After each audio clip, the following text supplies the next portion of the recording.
are listening to the most comprehensive paranormal archive on the internet. Welcome to Salsido Paranormal. I'm your host, James Salsido, and tonight we'll be talking all kinds of paranormal stuff in another Paranormal Patterns episode. As always, you can find all the episodes of the show along with links to social media and ways to support the show and friends of the show at the website, and that is salsidoparanormal.com. That's SALSIDO paranormal.com. And go from there. So I do have one announcement before we start here, and that is that at the end of July, for those of you who listen to the show who are in my immediate area, which would be in Romeo, Michigan. The town is Romeo, and the state is Michigan. I'll be having my first meeting of what I hope will be a discussion group on all things paranormal. Ghosts, UFOs, aliens, cryptids, all the things. Having that on the plan is to have it on the last Saturday of the month, every month except for on major holidays, and at my local library, basically. So anyone who lives in or around Romeo, Michigan, that's Romeo like the play Romeo and Juliet, Romeo, you are welcome to check it out. It'll be at the smaller library right in town to start with. And then once there's a larger library that's a little ways further away, once that gets finished being renovated and construction is done there, we'll transfer over to there once we start getting more people. So really excited about that, getting that started. And that'll be happening at the end of July of this year. So, but anyway, this is sort of a continuation of a great phone call made by the co-host of the show into Troubled Minds Radio on Thursday of the week as we're recording here. And I just wanted to continue these concepts because it was amazing as usual. And speaking of amazing as usual, Jen, welcome to the show. Hey. Thanks. Yeah, I think it's really exciting about your meetings coming up at the library. I think that's just a really awesome way to kind of get in touch with people who are like-minded and discuss these things. Almost makes me want to try to do it here, where I'm at. But it's just really exciting idea. I'm looking forward to hearing what you hear from, your neighbors there in your town. Yeah, I'm hoping to really start collecting some reports of experiences right here and start putting those out there as well. So. Yeah, and just meeting people in general right here, because I love being online with everyone, but it's basically it's just I'm looking for more people here I can get together with in person too, and just grow the presence of the show also in this area too. So it's a great idea. I'm looking forward to that. I'll let y'all know how that goes, and I'm hoping eventually. My plan is. Once we get that group going here in my town where I live, maybe eventually we can get some kind of paranormal investigation group going as well. But I want to make sure I have some friends. Yeah, I want to make sure I have some friends that people I trust basically to do that with before I just start that too. So, but So let me see. Yeah, Matt Sala says the local stories. Thank you. That's all. Yeah, I'm looking forward to that. That should be fun. But I'm looking forward to this as well because Jen, you had some great points over on Troubled Minds Radio on Thursday, and I want to hear more about that. If you want to go into it. Yeah. So the topic he was discussing, how the orbs people see. What stood out to me was seeing the lights in the sky, sometimes in the forests or in people's homes, and I think you were talking about that too. And it was lately I've been doing a lot of research. Several years ago, I began thinking about this theory of like a infinite plane theory. Basically, it's the idea of like the world that we're living in is ever expanding, ever growing, infinite plane. It's just kind of a fun thought experiment, really. Sort of a sci-fi world building in the world that we're in, trying to use the same sort of the science that we have available to us to kind of see if that would even be possible as a conceptual idea. And so I was doing a lot of research about that. And the part that I'm on right now, which is kind of on hold as I'm trying to get some of my technical problems worked out, but with editing and things like that, trying to add overlays and stuff, that's a part of editing that's become difficult that I'm on hold with at the moment. But in part 3 that I'm working on, I was going into sort of researching the idea of how there could be subterranean worlds. And when I was looking at the way that it might operate as far as going thousands of miles into the crust of an infinite plane, using the same sort of laws of nature that we have on our Earth, it would insinuate that there's like a honeycomb sort of environment that it would have to be sort of open cavernous regions, possibly, and that some of those regions would be filled with different types of plasma and fluid electricity and things like this. They're sort of a fluidic dynamic, basically.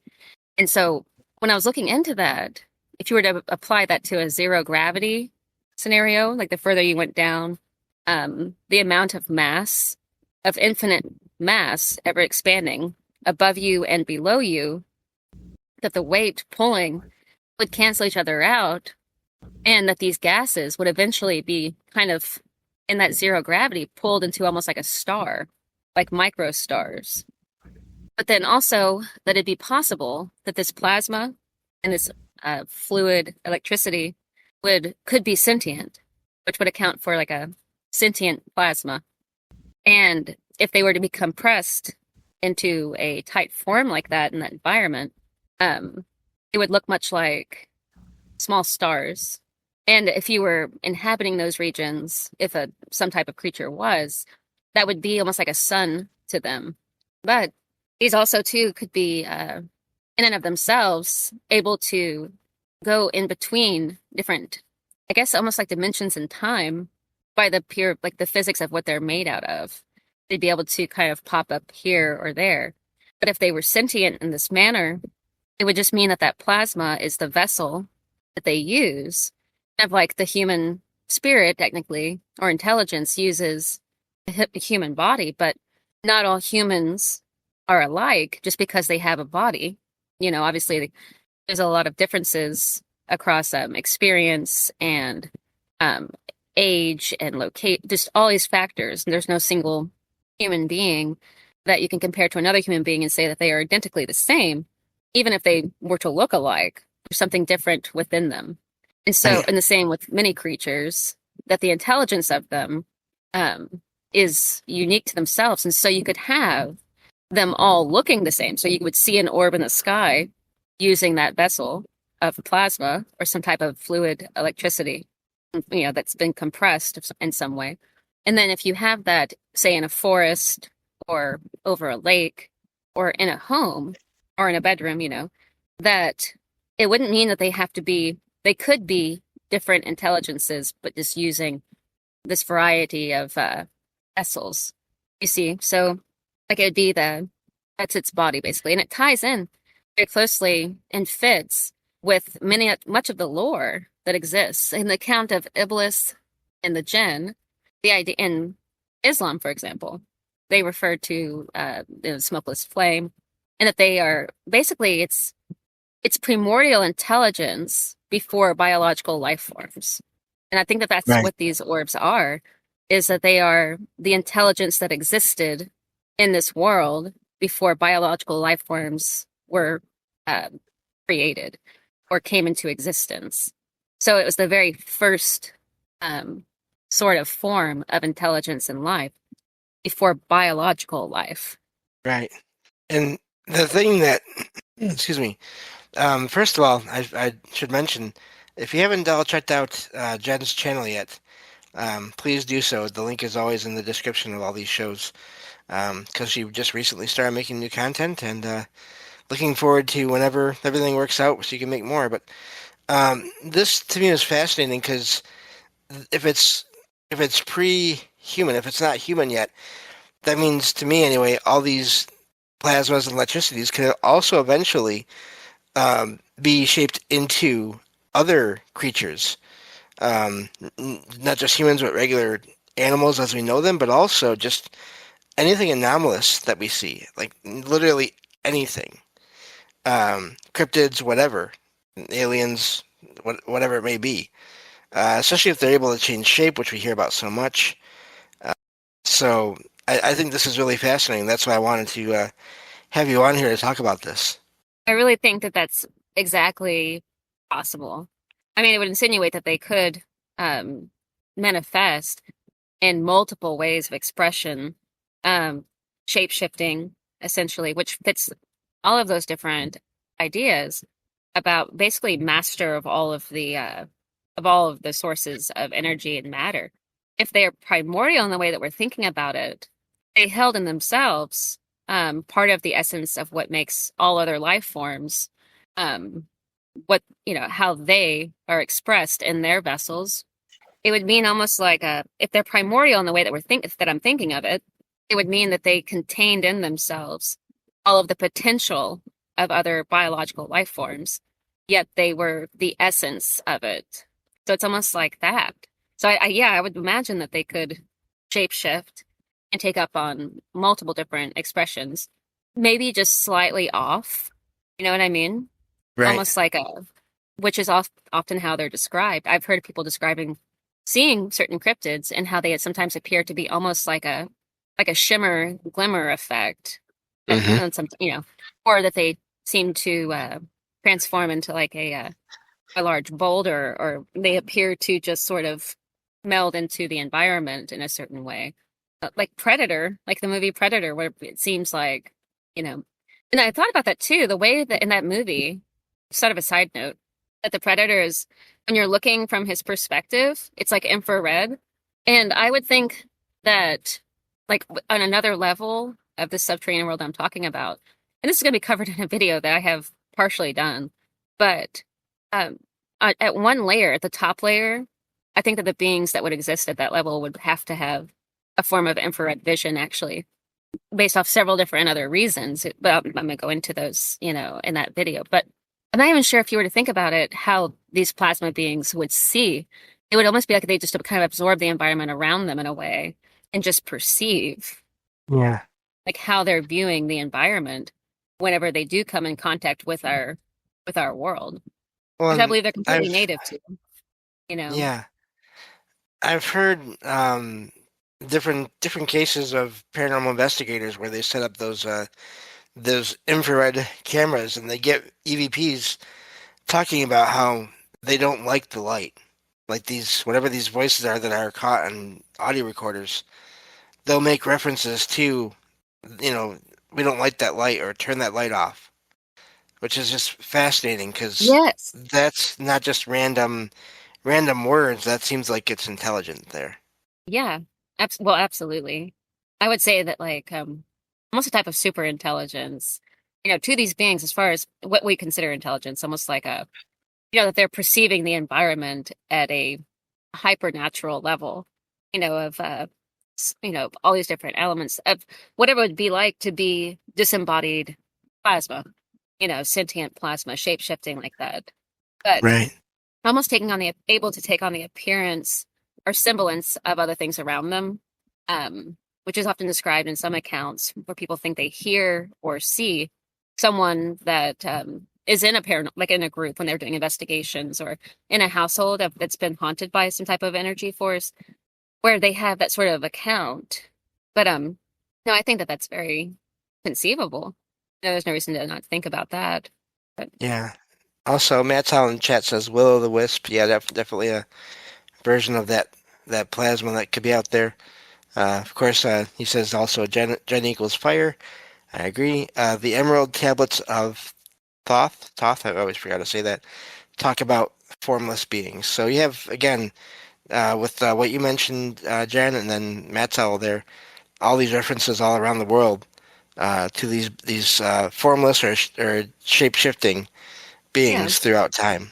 I had an experience several years back with an orb, and in the account, and I've told the account several times, I was living in this old apartment building. It was more like a fourplex, and it had been, at one point been offices, but it was like from the 1930s or something.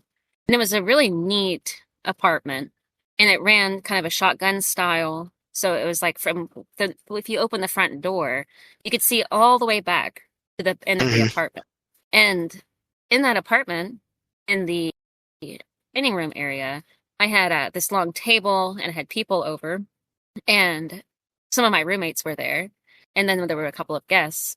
So there were like 5 people there total, and we were having a discussion about basically these sorts of things. And I'd already had a couple of experiences in that apartment, and then at one point in the conversation, this orb about the size of like almost like a size of a soccer ball of light, and it was perfectly round, and it was at one end of this long table. So there was a person sitting at the foot of that table, and I was at the opposite end, and then there were people sitting on either side, and it just kind of appeared, and this was all within seconds, and it moved along the surface of the table, probably about 10 inches off the table, so about almost chest level in the way that the table looked and everything, upper neck, chest level. And it moved, so it was so fast. And it just it was smaller than a soccer ball, I would say probably, but it was just like a small ball size. And it just was self-illuminated and just as clear as could be. And it glided across the table, and nobody moved. It was just a few seconds. And it like went, it just, I didn't move or anything for some reason. And it just hit me in the chest and like went out my back and out the window to like my left shoulder out the window.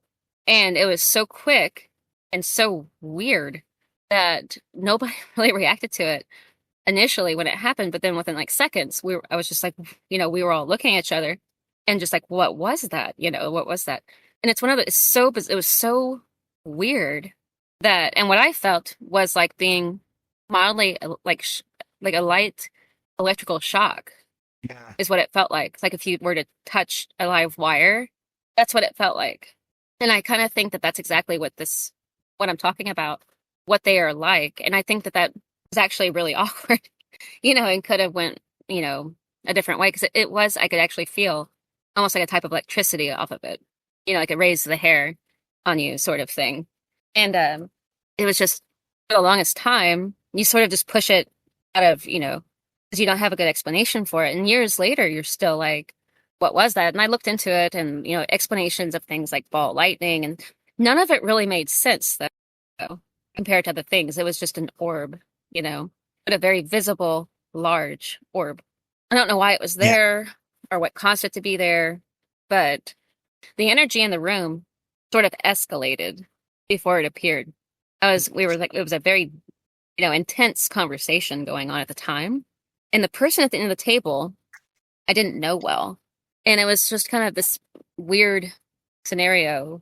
Right? And I've never had that happen since or anything of the kind. And it was just so bizarre. But I have seen also in another house that I was living in that I've talked with you about, where we both were like, hey, I didn't sleep in the bedroom of the house. I would sleep in the living room because there was something weird about the bedroom.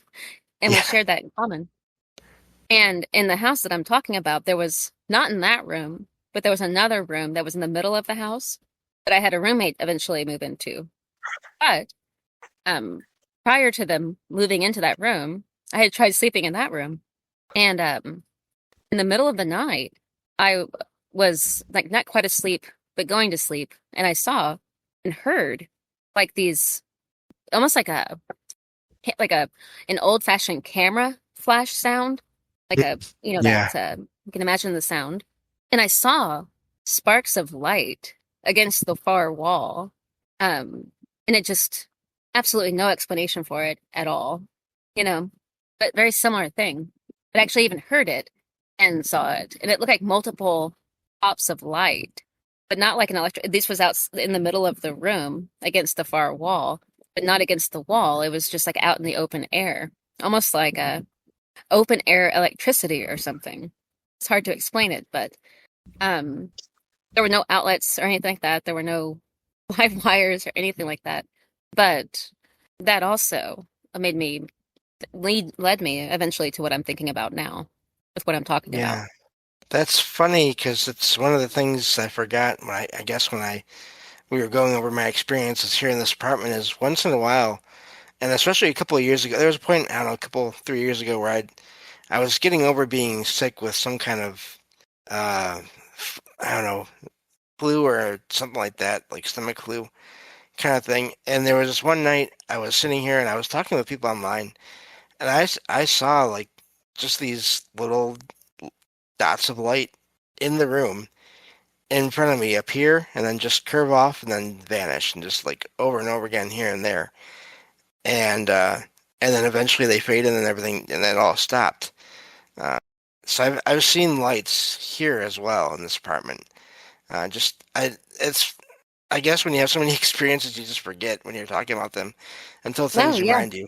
And we've talked about that exactly. before, how that happens. Yeah, And yeah, they were just and there was no I can't say that I sensed any sentience to them, but they were so small, so it's hard to know what was going on.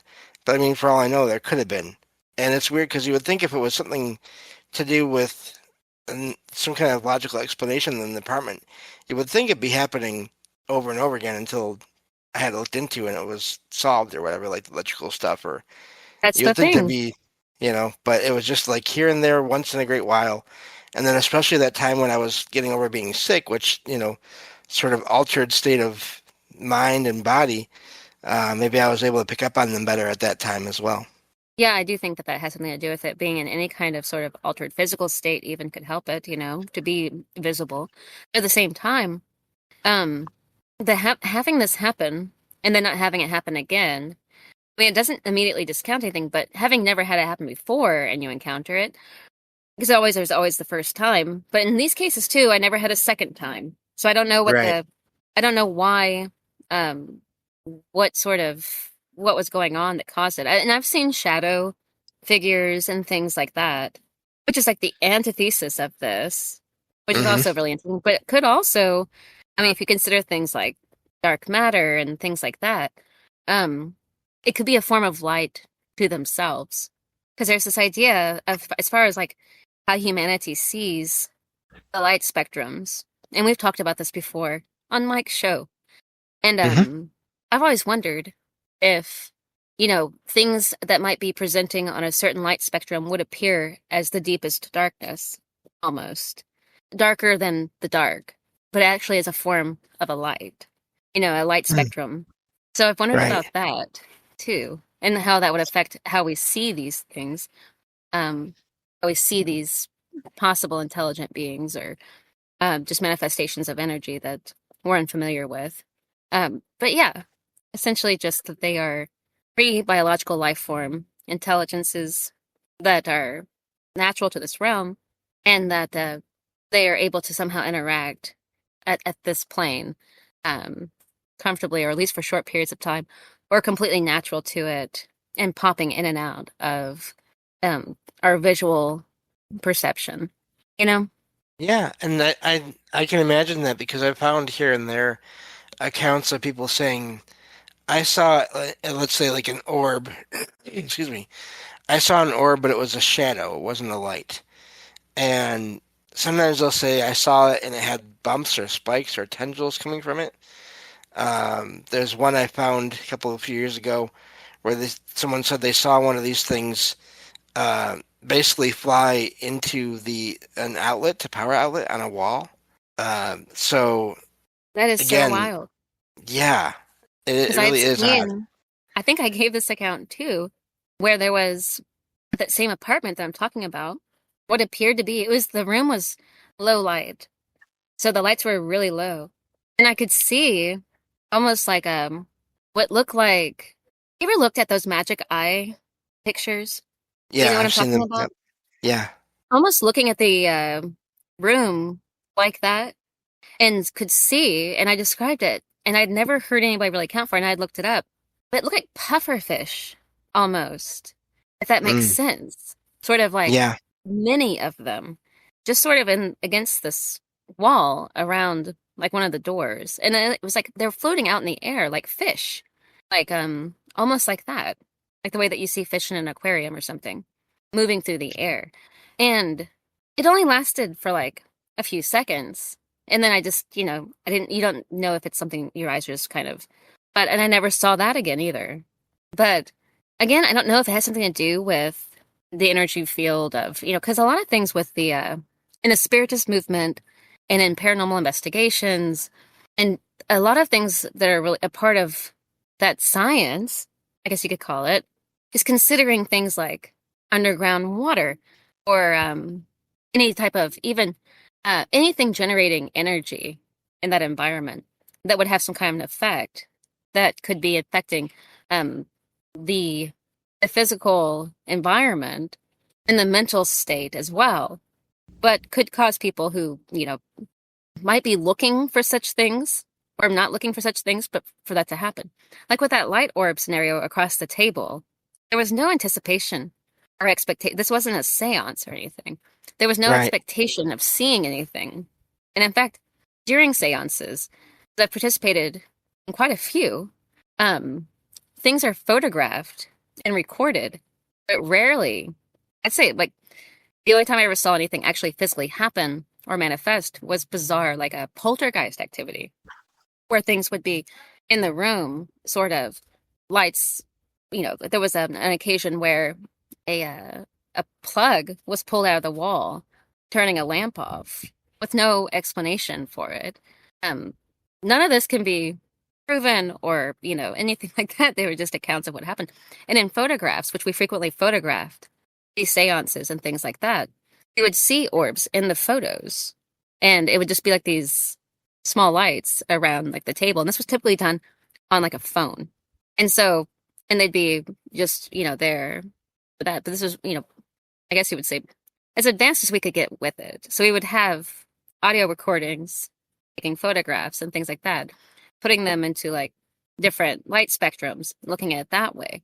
But whatever it is that's occurring with the way that the Earth is operating at all of the layers of what make the planet what it is, there is this sort of a disembodied energy that could be explained as a sort of manifestation of gases that get heated up to such a point, like plasma in a nuclear reactor, and it begins to take shape. Have you ever seen the image of, it's done on a lot of pictographs on rocks, and the word pictoglyphs, I think, there's a certain term for it, but petroglyphs, thank you. And essentially, it's these, it's called the squatting man, and it looks like a man with his hands kind of held up in a U shape, and the legs are doing the same, and there's a line. Anyways, there's a line down the middle, and it's sort of the image of if you turn a basketball on its side, it looks like that as well. But that's depicted in a lot of petroglyphs all over the world, and it's like a squish, basically, of it's also what you see when you see a nuclear reactor sort of gearing up, coming to life. It's the highest, you have to have the heat, so intense. And we would have that at certain layers of the Earth's core, possibly. And that's what I was, trying to explain, is that you would have, if you put that into zero gravity, it would create a microstar. And it would look like small micro suns underneath the Earth's surface in these honeycomb caverns, essentially, which is, it fits into a lot of the ancient lore people have talked about. They may have actually seen these things. They may have even seen it on the surface in our world at one point. And I've explored that idea in the Saturn cult, the Saturn cult worship. And that they may have actually seen that event at one point in human history. In fact, a lot of the times the positioning of where they find these petroglyphs in the cave systems is from a position where they could be behind these enormous boulders and possibly be witnessing this in such a shielded way to be able to see it without injury. And they're all facing a particular direction, in the sky where they might have seen it. But the event itself, basically, that people worshipping these stars, the Sabians were star worshippers, and the same as the worship of certain planets in Greek and Roman mythology. That they have a type of intelligence and interaction, and in the Saturn cult, it's the same, where they influence the world of humanity across the vast distance of, time and space. So it's almost like to say that this plasma has an intelligence much like that, and it's expanded over the entire infinite plane, hypothetically, and that people may encounter it and could even be in contact with it through ritual of altered states of mind through just certain practices in the occult, that it appears that they are trying to contact these beings. And in Sabian worship, in Sabian religious systems, in star worship, and it's interesting because in the reference in Christianity, when they talk about the star, and people have said of, Rifrim or the Star of David, whatever they want to call it, or Saturn. There have been many different references to what it might have been, what star. But in some of these old world belief systems, there were these certain stars that people would their children would be born in that certain season when that star would be in the sky. And so it'd be almost like a reference point, and their whole family lineage would be born under a particular star. And then I've done some research too about the North Star, the Pole Star, and right now it's the North, just Polaris. Right. But throughout time, it has been many different, been named many different things, and it's changed to be multiple different stars over different worlds, essentially, and different time frames. But if all of those have, the idea is that they would have a type of intelligence that they are engulfing the people in our world with a certain type of energy at the time. Now, all of that could just be, however you want to take it. But it's interesting that whole societies and cultures built their entire society and government around it. And I always thought that was very fascinating from a sociological perspective, and then religiously, that it has still somehow bled through, like in the accounts of Iblis or angelic beings and things like this. And it's relating back to sentient intelligence and plasma to some degree, I think. Yeah, and the thing about too, just plasma and lights and all that. I mean, what's one of the common types of things that are seen in the sky? It's sort of like an amoeba or a jellyfish type, what they call UFO. And there's lots of discussion about that possibly being a biological, well, or organic, or I'm going to call it, basically not a craft that people are seeing. Yeah. Which is really fascinating. And you have that, again, based on reports of people in their own environments and here on Earth, so to speak, you have sightings of miniature versions of that as well, with these smaller lights or shadows even.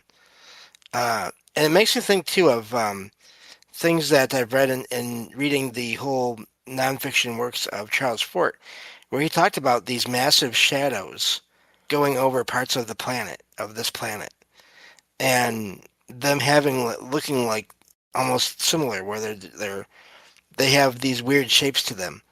And this is, of course, back in the 1800s, early 1900s, before any known modern aircraft of any kind, except for maybe airships, but that's not going to be the same kind of shadow necessarily if it's doing some of the things that Ford talks about. This reminds me a lot of, so Crowley talked a lot about the star behind the star. And it's not referenced often, but scholars of Crowley and people who have studied it, and basically that there's some sort of a dark star that isn't typically visible. And it's this idea that I was talking about, that there's certain layers of light that you could have a star that's not visible, as we think of it, as a light in the sky, but as a darker than the dark, as a form of, visible altercation in, your field of vision, hypothetically, and that it's a type of light to itself. And David Bowie did a song, one of his last songs, and the whole video is extremely occultic in nature and symbolic. Appears that way. And um, it could be that even the shadow figures, I liked what you were saying earlier when you were talking about how in many of these paranormal investigations, how the intelligences will come across the radio waves and say things like that they don't like the light, or they don't like that light, coming from the different tech that they have around. Mm-hmm. And I always thought that was really interesting too when you made that point, because I've always thought that maybe the reason that people encounter these in certain places where the visible light spectrum is low or non-existent, that is where a lot of people encounter what they think is some type of intelligence in the darkness, and they report seeing a darkness darker than the dark in the room, often sometimes taking shape, but they feel almost a not a vacuum effect, but a feeling of there's some type of energy coming off of it that feels almost like a black hole or something. Like they feel like a sort of pull coming off of it, or it sucks the air out of the room sort of feeling. And not on all accounts, but on some accounts that I've heard. And I always thought that was really interesting. Like they're absorbing the environment by being in it and almost pulling the darkness into this itself, as if the darkness is a version of light. And in Luciferian belief systems, this is really interesting too. People often, you've heard that, blinded by the light and that sort of thing. But the idea of if darkness is a form of light to itself, it would be the opposite of that, actually. It would be that, and it goes back to the belief system of the void, basically, the darkness before any light was taking shape, and that the darkness was the thing that gave birth to the light. And it's been mingled with all kinds of occultic ideas about, for good or for bad, and what that might mean. But somehow, I guess there's something about the idea that light has some sort of effect psychologically on these different biological life forms, including ourselves.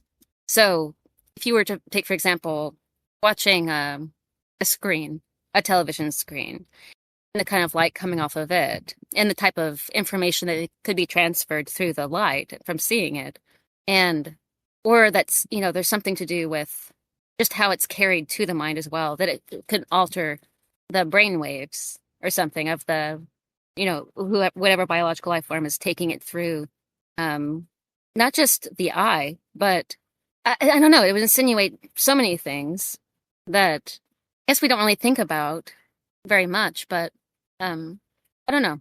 Yeah, I do think that shadows. there's something about Sorry.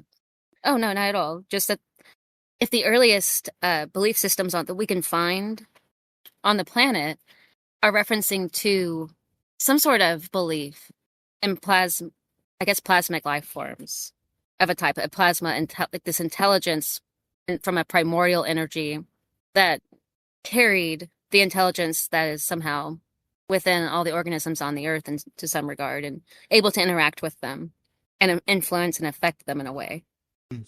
Yeah, I'm just thinking too of people seeing massive figures of shadow or light, either way, either in their homes or outside, but just they're either these massive, almost like blobs of it, or in some cases they even have some kind of humanoid shape. And they get weird feelings from them, sometimes good, sometimes bad. But they're humanoid kind of, but then they're just out of proportion with regular people. I mean, like, and then there's reports of tiny figures too of that same thing. There's just all these reports of all these things, and I'm just thinking of people that see lights, and then there's something inside the light or outside of it nearby. You hear about that with Bigfoot and all that. The thing that I always wonder about, and I still don't know what it was, but I'll never forget that white light in my cousin's house that had that giant cat's claw in it. Because I still don't know what that was, and I've still never come across another account like that before, or since then. I remember you So talking about that on the yeah, stairs in one occasion, yep, I think is what you said. It made me think that if they can take a form that reflects light, to the person seeing it, it's the light reflecting off of the object. And then if it has the shape of it, but it's not the actual thing, it'd be able to, almost like a television screen, sort of project into your mind what you're hmm seeing. And it's it'd be it'd be this similar idea to how invisibility cloaking and the military operates, of sort of just a reflecting of what's behind it, in front of it, yeah, and or just how the light visible spectrum for us, how it hits these objects, and maybe changing the shape of themselves, and then you're seeing, for example, something anomalous like that where it doesn't make any sense, but you're seeing it in front of you, and how people can see other people, or for example, in the cases where people have encountered men in black and things like that and cryptids, they'll say that they just look slightly off, or they look slightly um, something askew with them, like when the men in black in particular, that they look like people, but there's just something funny about the way that they're moving or about their face. There's just something off where they don't seem quite human. yeah, or how they act, Yeah, yeah, being fascinated with like regular, everyday, ordinary objects, not knowing how to interact with them, um, being awkward in conversation with people, all that too. Um, that's also fascinating. I was thinking too of the whole glimmer effect that we talked about earlier tonight. There's so many accounts of that as well. People seeing figures, but they're only able to see them when these figures move, and it's not always like regular sized people figures either, which makes me wonder if all of them. I could understand like some of those being maybe some kind of um, secret military thing, but when they're figures that are tiny or figures that are massive, it makes me wonder if, as usual, if there isn't some anomalous stuff, as well as some of the possible technology stuff that's just not being, not been revealed yet. yes. I mean, I don't think that, how would they reveal that there is a pre-biological life form intelligence that's interacting with our world in a way that isn't particularly invasive all the time, but is, you know, no more so than because it's natural, I guess, to some extent, to our world. That's the other thing, too. It would insinuate that this is not something in the imaginary realm, Right. as in, like, that could affect that realm. Since if it was not a biological life form, the intelligence of it would be almost like a telepathic in a way. Now, it's really interesting because in a lot of belief systems, there are certain types of entities that are telepathic, and then there are other ones that are not telepathic, they just take in the environment. So I always thought that was really fascinating because you could almost say that, like, in some belief systems, um, quote unquote demons, as they would phrase them, are not telepathic. But then there are other, cultures that say that they, so I don't know what they're encountering. But what would make them think, unless they thought there was some type of psychological impact that was coming from being in the presence of these beings? So there's some sort of mind altering interaction occurring, whether it might just be part of the experience of encountering one of these beings, but it alters the way that the neurons in the brain are firing, and it alters the way of the sensory field is interacting where they have an encounter. Right. And it's varied depending upon the psychology of the person, culture of the person, and they interpret it through many different mediums of their belief systems. And But at the root of it, I should say, like, instead, at the root of it, they are encountering these ancient, ancient's not even the right term. It'd just be like a root of intelligent existence that predates, you know, life forms being put Hmm. into physical manifestation, and that they don't, it wouldn't insinuate that they went anywhere or that they go somewhere and come back, but they'd be they're coming from a certain location, and that would be at these zero gravity locations where plasma is squished under the pressure of G force to make them compress into an orb, a star, that then would be independent to itself and collected as a collective intelligence. You know? So it's Yeah. almost like a life Yeah. form in unto itself. And if you think about the way that that would interact in our world, like if you have a home that is manifesting this sort of energy, and especially now, I think that it could be more plausible. We may have a sort of artificial version of that by generating, I don't know if it be artificial or not, but maybe a sort of, I guess, a mode of transportation through the electrical field or in some way, or Yeah. through the plasma field in some way of traveling, especially now with if you were to do a certain amount, when they've looked into things like time travel, how it would be achieved um, by means of like high voltage electricity and you know, all these things that are you looking at magnetism, electromagnetic fields, and all of this. They talk about that there is a some sort of way to create portals and things like that that could move a biological life form into a whole nother moment in time, you know, or transport people through space and time to another location in space and time. And that it's attached to the magnetic field of the Earth. So it's not influenced by the fact that our galaxy is moving around us or however that may operate. You know, it's so many millions of miles per hour, you know, through this the space continuum or however you want to think about it. But if it was locked into like a tidal force locked to the core of the earth or to some source at the midst of the earth, in the infinite plane idea, it'd be an ever expanding eventual singularity that would occur if that was true. When I was exploring the idea of how we could have a singularity, it would kind of have to insinuate an infinite plane because in some of the sciences, if you have this ever expanding um, matter, and then the weight eventually will collapse on itself, and then it'd be like a single second, and I speculate that it'd be like 24 billion years from now, based off of the timeline that they've put forth with sciences, you know, with our sciences we have today, from Newton, from Einstein. It would insinuate that there would be eventually a collapse into a singularity and a net effect where all of the experience on that plane would be pulled into one singular moment. It would just collapse on itself. And so, I don't know. I just think there's so much in the paranormal. I don't know if, you know, supernatural world or even basically just our sciences. When you really put them into play, what they are talking about could insinuate so many different things. And I don't know. It's hard to say.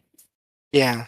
I'm also thinking too about how we have all these different reports of people seeing different things, but then, and they have different names to them, alien, demon, that's the most recent two that are in the news right now. But just cryptid, monster, whatever, creature.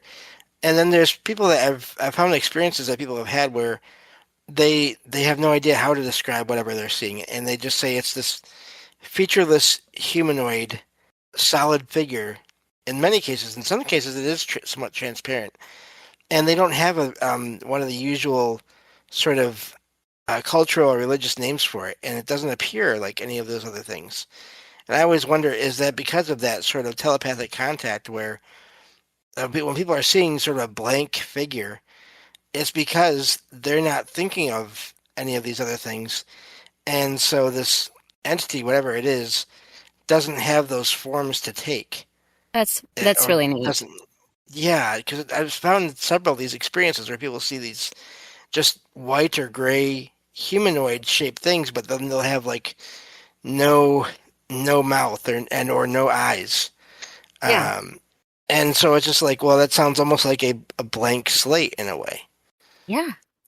When I was about, I'll make this real quick. When I was about 15, I had this very vivid dream.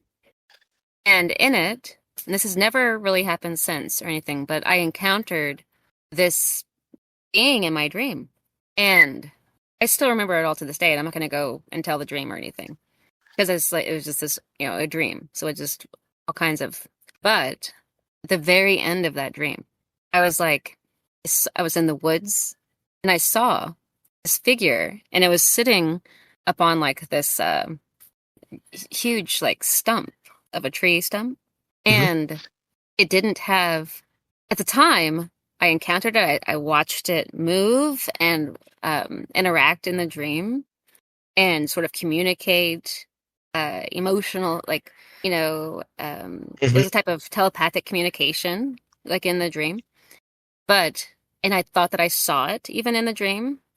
But when I woke up, it wasn't like I forgot what I'd seen, but I realized that it had like, there was something there that I had interacted with in like a dream state.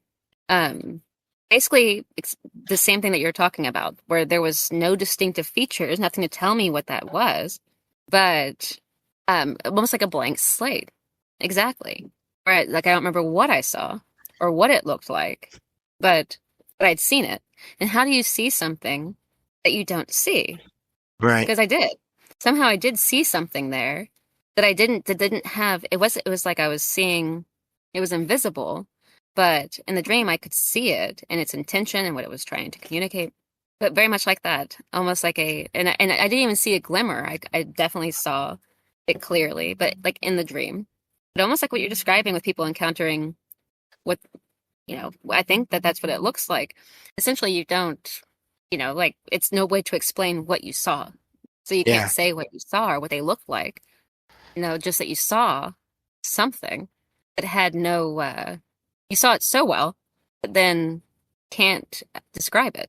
So it's like a whole Yeah. different level of, uh, of what it, how we're perceiving reality. So even in a dream state, I think it's close to, I've never seen anything in reality that, yeah, I see it pop up, unfathomable. Yes, Yeah. like it was impossible to see what it was. So I don't know. Like I couldn't describe it. Like, what did you see? I couldn't even say. I just saw it and like had an experience with it, communicating something to me, you know. Yeah.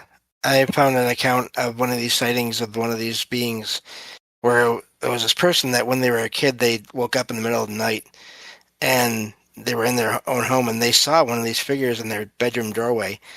But as soon as they saw it and they like tried to, they were getting ready to like say hello to it, this figure just like backed up like it was actually afraid of them.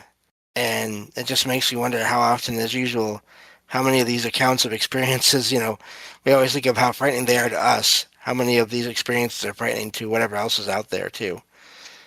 Yeah. I speculated in one of the short videos I've been doing on this infinite plane series that if it was an infinite plane, you would have unlimited, variety of biological life forms or non-biological life forms. And it would explain a lot of the cryptids that because in between each world, you would have this massive amount of frozen wasteland, essentially, of just like this darkness or something, almost like you see in space. And then almost like entering an entirely different solar system across this plane that's ever growing in the sort of sci-fi realm I'm working with. But those beings might be existing naturally in that realm, and for some reason, make the trek across that vast expanse, or move through some other means and wind up, in our realm of the system, of the solar system, on this infinite plane. And that's that would be, they would see us as a type of strange being to themselves, having come from whatever, neighboring cell they arrived from. Right. But Yeah. much like you're saying. Yep. Yeah, I think that makes sense. Um, just based on, again, reports. And I try to kind of keep what I think and what I talk about. As people probably have noticed, I try to base everything on experiences that I've heard or read about and/or experiences I've had, just as sort of a way to kind of make it so I'm not directly making things up in a way. And so it's when I talked about how I've heard and read about this before. I know I say that a lot, but that's because that's how I do things. So yeah, it makes sense that way. This has been great. I think I'm looking forward to whenever you're able to put out more videos on this.